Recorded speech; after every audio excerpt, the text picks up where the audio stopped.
Hey, beautiful soul. Welcome in for another episode of Spirit Speakeasy. Today, we are going to talk about the 5 biggest misconceptions about life after death. Consider this episode a soul to soul, gentle reminder that your loved ones in the spirit world are not gone in any way. And they're also not judging you. They continue to watch over you with love, with encouragement, and with support. In fact, so many of the worries people carry about life after death are based on misunderstandings, beliefs that can actually get in the way of feeling connected to those we love. So, in this episode, we're going to clear up 5 of the biggest misconceptions about life after death, why you're not bothering your loved ones when you think of them or talk to them from the other side, why they're not judging you or your choices from heaven, why they don't happen to know your exact future, and why that's actually not a bad thing. We'll talk about the truth that no one is actually stuck or trapped in some sort of limbo between this world and the other. We're going to get into that. And why your loved ones have definitely not abandoned you, even if you can't always sense them nearby. So, by the end of this conversation, my hope is that you'll feel reassured, comforted, maybe have some clarity if you have had some of these 5 misconceptions yourself. And of course, reminded that the love that you share with those who have already crossed over to the spirit world hasn't gone anywhere. It's alive, it's present, and your love, as well as their souls, continue on just in a different way, guiding you for the rest of your days. So let's get into this first of these 5 misconceptions. You're not bothering them. I want to dispel this misconception in a way. A lot of people have this idea that our loved ones are either sitting in some like special heavenly board meeting room that they can't get out of to come see us or come visit us, or that they're in these like classrooms that the doors are locked and they're in a faraway place, very busy on the other side, too busy to check in. And the truth is, their souls are not bound by time and space the same way that we experience it here when we're in a physical body. Their souls have the flexibility to move around. Once we're not limited in a physical body, we can even be in more than one place at a time, which we're going to talk about in just a few minutes. The truth is, love is an eternal bond. And when you think of your loved one, it naturally calls their soul close. So when they pop into your mind, they're already right beside you, sharing time, space, love, energy with you right in that moment. And it's a soul to soul connection that we have that is facilitated through the love that we still share. We all know that matter, energy doesn't disappear. It just changes form. But the same is true of love. It doesn't disappear. It might just change form. The love that we share is still real. You don't even have to schedule an appointment with your loved ones. The connection is natural and effortless. And just thinking of them brings them close to you, and they can spend time with you whenever they choose and whenever you choose. I like to think of it like a conversation with someone very close to you. You don't have to shout, you don't have to talk out loud to them wherever you go. It really is a heart to heart or soul to soul communication. I mean, your energetic heart, not your physical heart. But it really opens the door just when you think of them, they're present. Spirit people don't have to travel to reach you. They're not in some far off place. They're already near. The spirit world is just an unseen world within this world. I really feel like certain parts of quantum physics are getting us a little closer to our understanding of this with the ideas around dimensional realities, because everything's existing right here, right now. They're very present with us in the here and now, and you're not bothering them. They reiterate it through readings in different ways over and over. I'm thinking of a specific client story with this one where I had a client, she had lost a child, and the child was, an older teen, early 20s when they passed. And it had been several years, many years.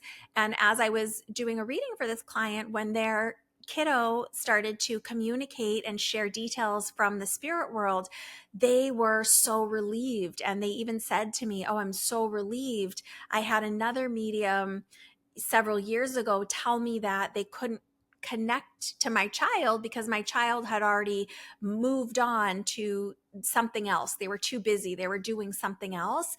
And I am here to tell you that that is not the case. They can be learning and having adventures and exploring on the other side, but they can also be close with you, with your soul in any given moment.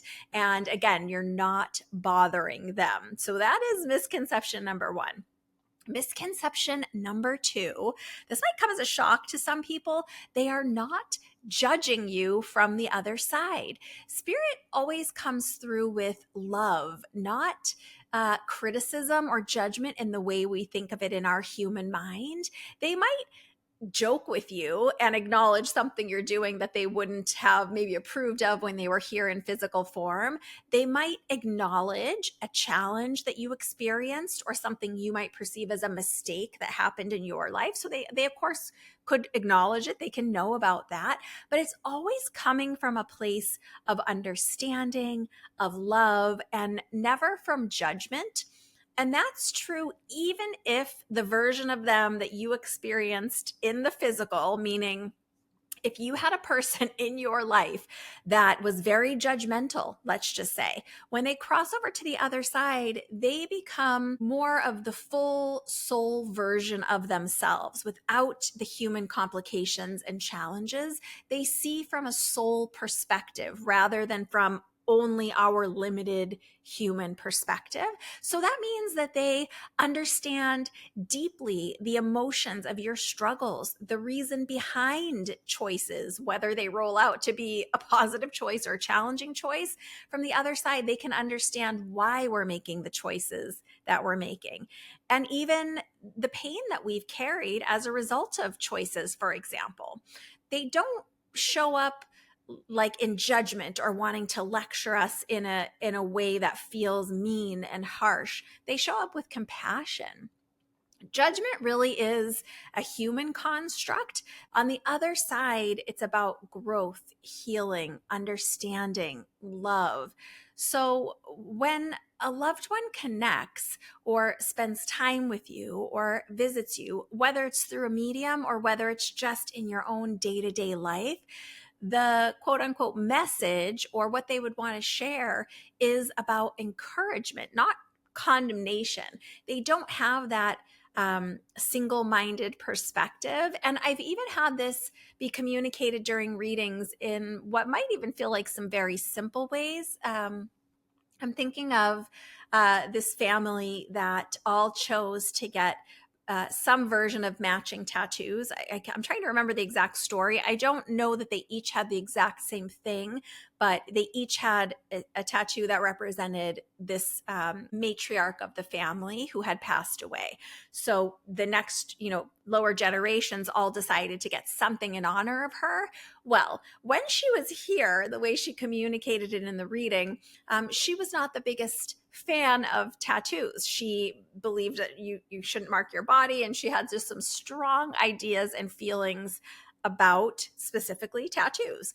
And she communicated during the reading that, well, in her time, when she was in her adult years, culturally, the assumptions were different and tattoos were maybe not so acceptable then, and that she was working from an old perspective, right? A perspective that maybe the current 2025 or, early 2020s, we have a different perspective in our cultures and societies some of the time, not always. There are still certainly cultures and societies that frown upon it, but she was just saying she understands from her perspective in the spirit world the sentiment behind the tattoos and the sentiment behind wanting something that connected them all, that connected them to her, that really felt like a special sacred representation that they each wanted to have. She understood all of those sentiments. And actually, she even mentioned some of the specific designs that they had chosen to honor her. And she even made some commentary about liking some of the design. Someone had like a floral something that she had mentioned that she really liked, and it was actually her favorite flower in that case. So they can have a different perspective, a different understanding. Even if they felt closed minded when they were here, from the other side, again, they are seeing from a soul perspective.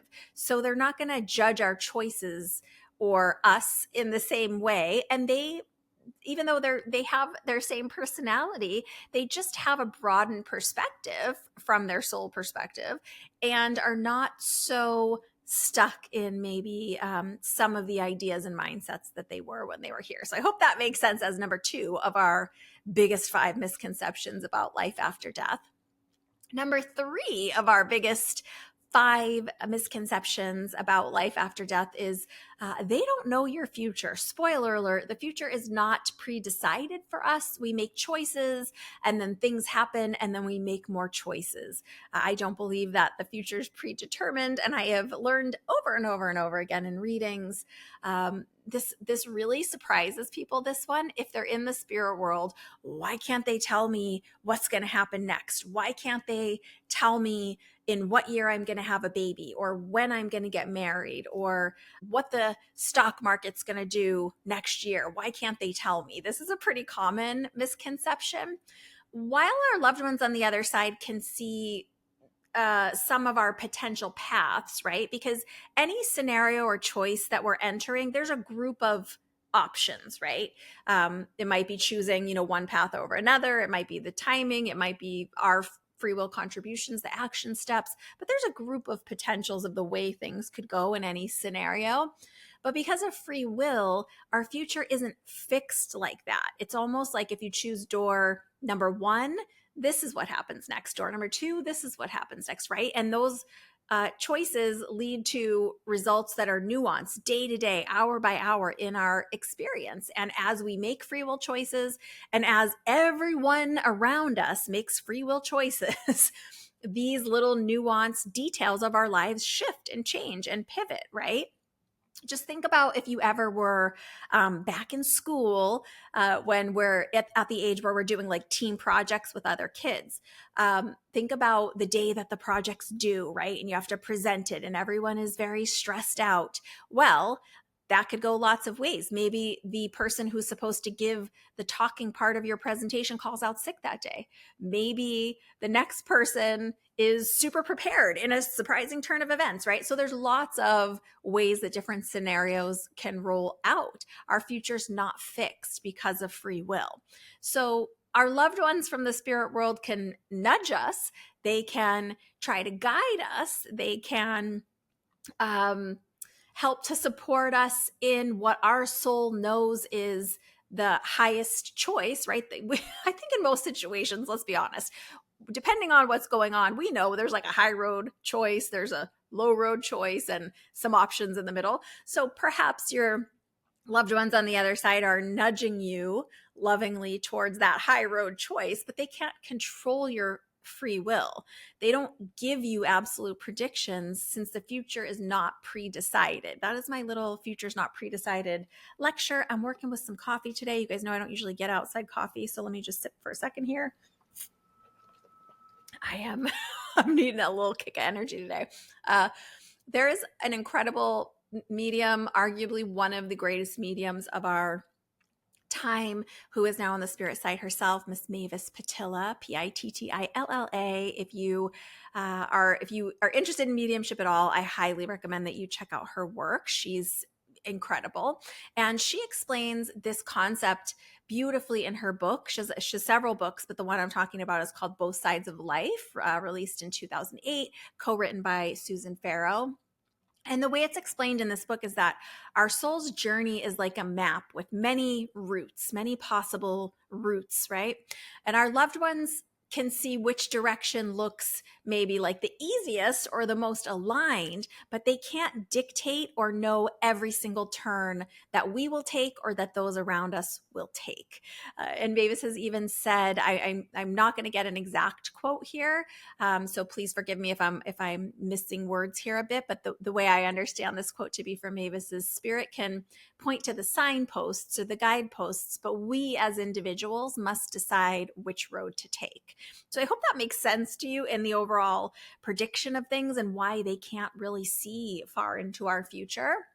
There's another well-known medium named John Edward. He often frames it as that spirit, the spirit world, our loved ones in the spirit world can shine a flashlight down the path, but we still have to take the action and walk the path, right? So for that reason, they don't have the future to tell you. They don't know either.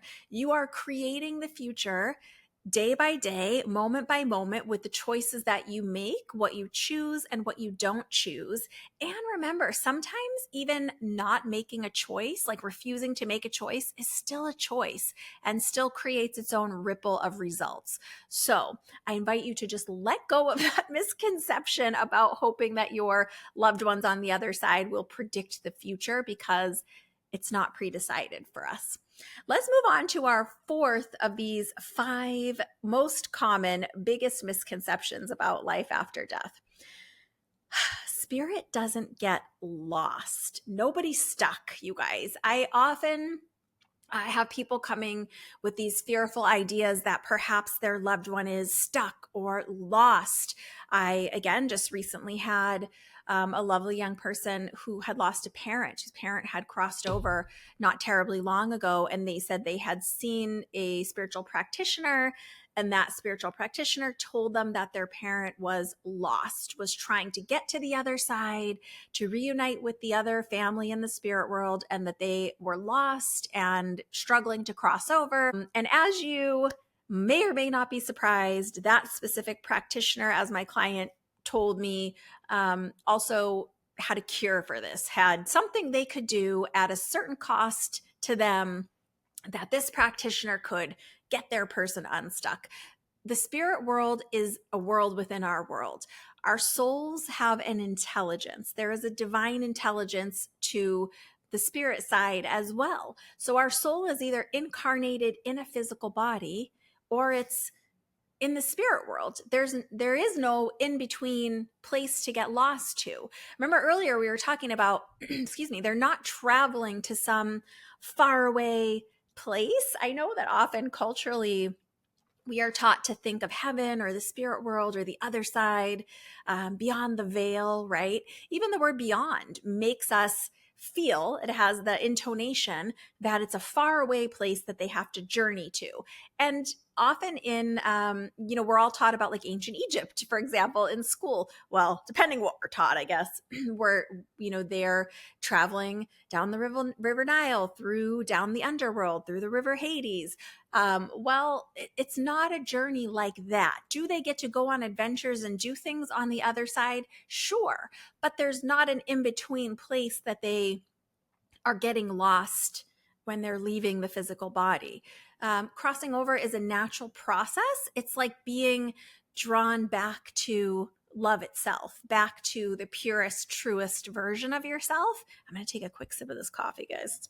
It's pretty good. Okay. So I think part of the challenge with this idea of souls getting stuck in between worlds has to do with movies and ghost stories and media kind of dramatizing the idea of these stuck souls, tortured souls. But in truth, spirit transitions with ease. Once the body shuts down, the soul is immediately in the spirit world, and that's true no matter the type of passing. So that's the other sort of part B under this, nobody's stuck. Sometimes people get attached to the idea that depending on the nature of the passing, for example, some people believe that it's of a medical passing, of course they would go immediately to the spirit world. But if it's a more challenging passing, let's say completion of suicide, for example, oh, well, then there must be some limbo place that they go to. And that's just not the case. That's just not true. We're either in a body, and once our soul leaves the body, we are immediately in the non-physical world, in the spirit world.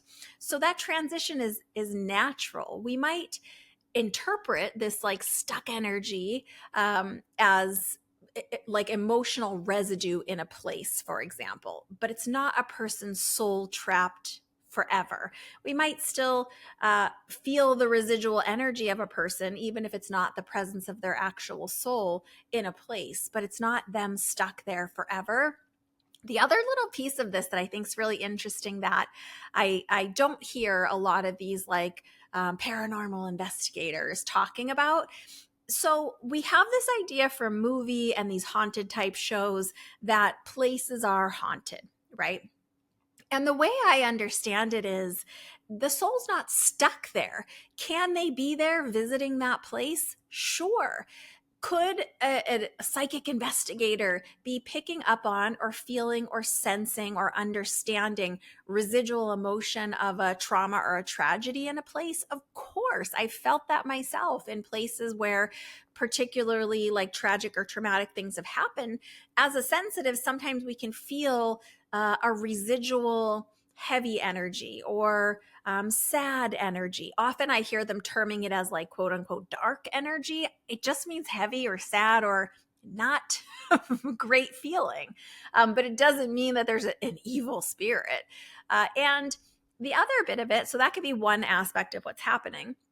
The other thing that could be happening is hypothetically, if there was an architect, let's just say, that designed a building and had a special interest in that building, they can go back and visit that building. They might be curious about the changes being made in that place or the redecoration being done. They might know that you love that house and they also love that house. And so you guys are connected by this mutual love of this property, for example. Uh, Perhaps they left something behind in that house that they're wanting to bring attention to. So there could be lots of reasons, but it's not someone being stuck or trapped. So please don't worry whether your own loved ones are stuck or trapped. They transition immediately to the spirit side. And the truth is, spirit is received with love always. There's no limbo, no punishment. Everyone is greeted by loved ones and helpers on the other side. And I've actually even come to learn that sometimes those with the more tragic, the more traumatic, the more difficult passings are greeted with even more love and helped to heal, helped to come to an understanding of, for example, why they made the difficult choices they made in their life that perhaps led to their departure. They're given extra attention, extra care, extra nurturing. They're not met with punishment or shipped off to some like holding loading zone or something. Each soul is welcomed and received back home. That's truly where we spend most of our existence. Let's say a very long human life in our present day time is like 105 years is maybe the oldest person I've heard of recently. And even that in the grand scheme of time is very short. So we are going back home to our natural residence of our soul, right? So just know that it's a natural transition. Nobody's stuck. Your loved ones are not in a limbo. They are back with the family. They're free to move about, and that they are not in a bad or stuck place. Okay, so that is our fourth of these 5 misconceptions. The fifth of the 5 biggest misconceptions about life after death is that they have not abandoned you, even if you sometimes don't seem to feel them anymore, even if they came in a dream only one time, but then never again, they've not abandoned you. It's a big misconception, again, that sometimes people will say, oh, they've moved on, they're no longer available, or I used to feel them very strongly and now I don't at all. Or some people even say that they've never felt their loved one at all. Please know that is a limitation of our human awareness. It's not indicative that your loved ones aren't around you, that they don't know what's going on in your life, that they're not present with you. Sometimes their soul's presence, as you probably heard me say a million times by now, can feel very subtle. Sometimes it even feels like it's coming in little waves or little blips. Sometimes they might energetically step back a bit out of our awareness to allow us to heal or grow on our own because we have things that we want to do here. Our souls are also trying to grow in this experience. And remember, like we talked about earlier, they're coming from that soul perspective. So they want what's in the most alignment with your soul, right? So they might take a step back out of your awareness. It doesn't mean that they're not there. It just means you're a little less aware of them because they're giving you a little space, taking off a little bit of training wheels, maybe. They're allowing you to grow or heal. It's not abandonment. It's that they love and respect you so much that they are honoring and supporting your process and the process of your soul.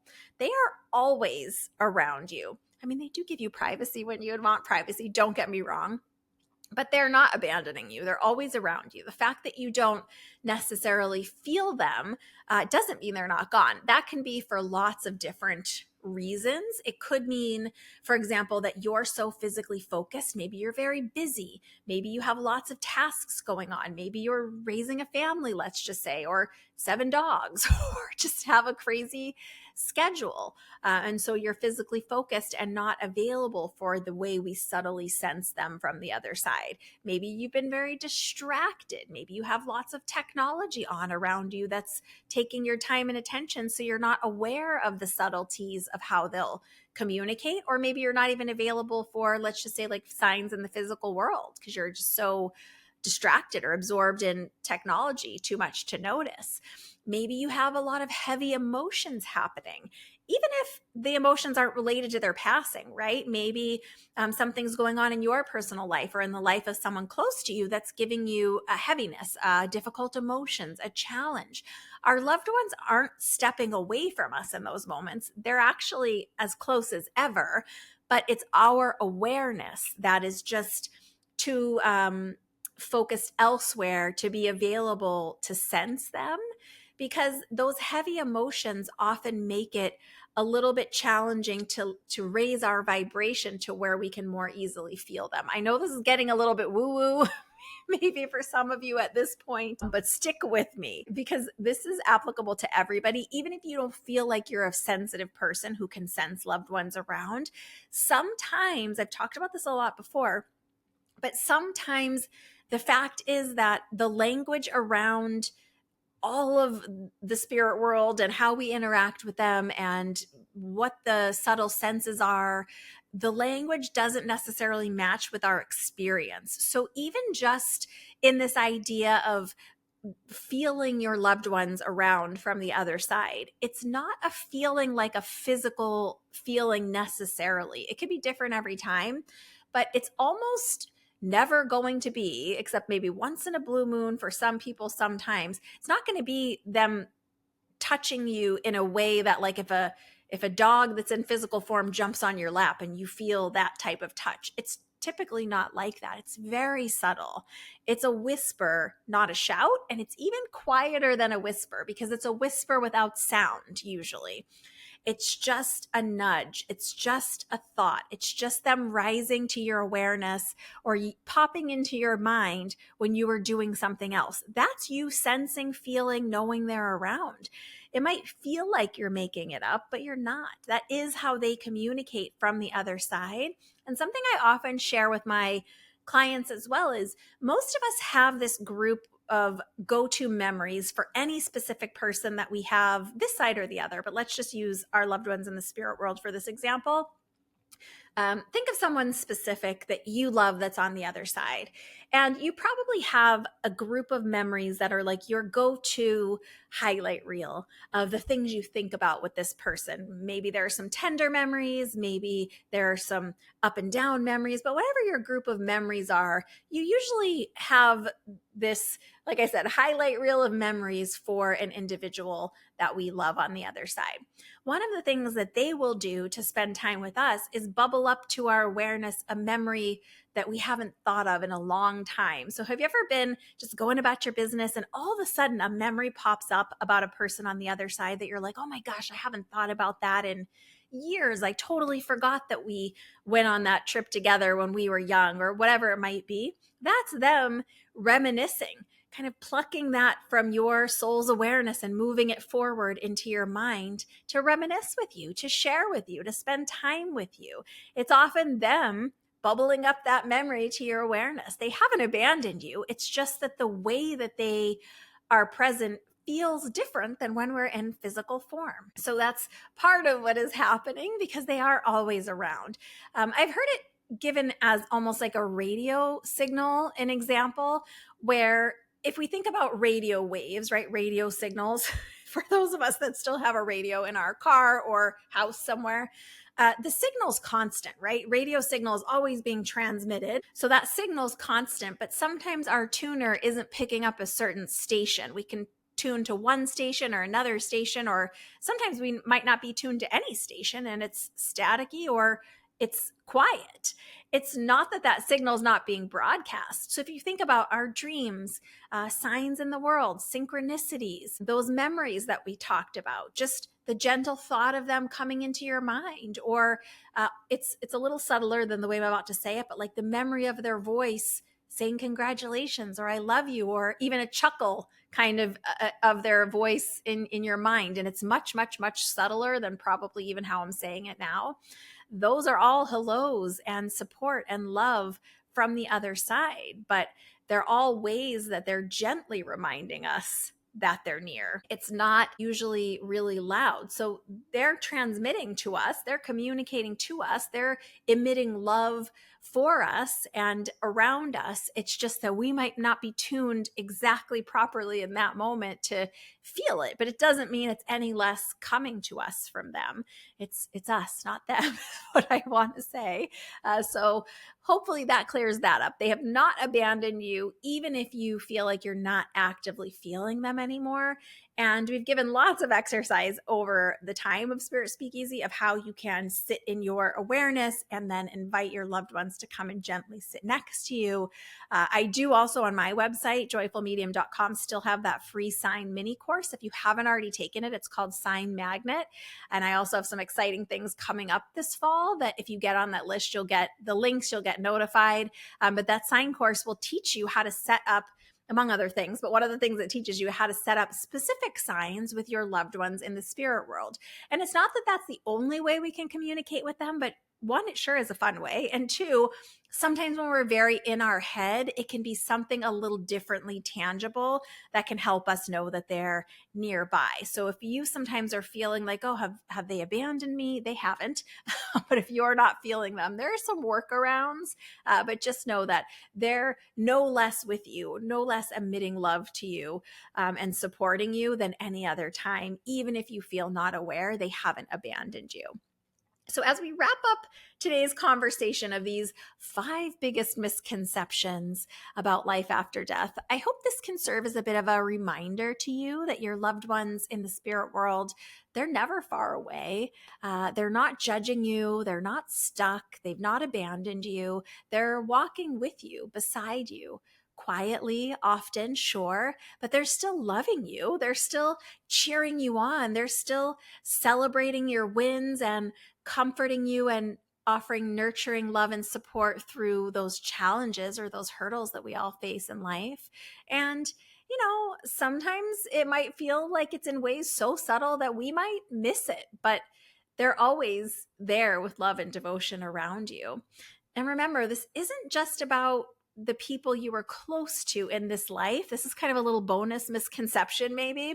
Even if it's a loved one that you never got to meet in your entire lifetime, they're a great grandparent, let's just say, someone you didn't get to meet. Or maybe someone that you knew a really long time ago that you didn't even know passed away, or a family member that you have totally forgotten about or aren't thinking of. It might be someone that you met just briefly right? That you don't think about when you think about your group of family who's in the spirit world.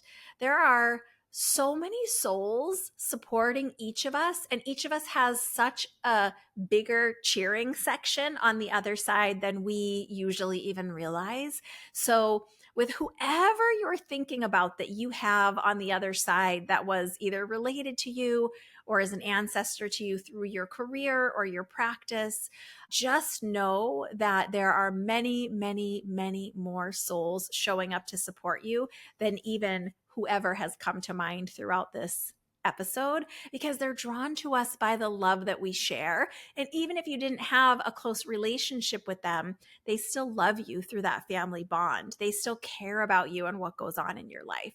So clearing up these misconceptions isn't about getting the right answer. It's about opening that door to comfort, to healing, and to that soul to soul connection that never truly dies. So, the next time you are wondering if you're bothering your loved ones when you're sending a thought or a prayer to them, or you're worried if you can't feel them anymore and what's going on, trust this truth. Love never ends, it just continues on in a different way. The bond that you share with your people in the spirit world, all of those souls, no matter what incarnation they took, that bond, that love is eternal, and it's as alive today as it ever was. So I hope that this conversation has been meaningful for you and that it's just opened your mind to how many of these misconceptions might have been blocking or challenging your relationship with your loved ones on the other side. And maybe you got stuck in some of these misconceptions. Please let me know below. I am so grateful, as always, for you being here with me. I am wishing you all wonderful things, especially the wisdom and truth that your loved ones are around you, supporting you, still connected to you by the love that you share always. Big hugs, lots of love. Bye for now from inside Spirit Speakeasy.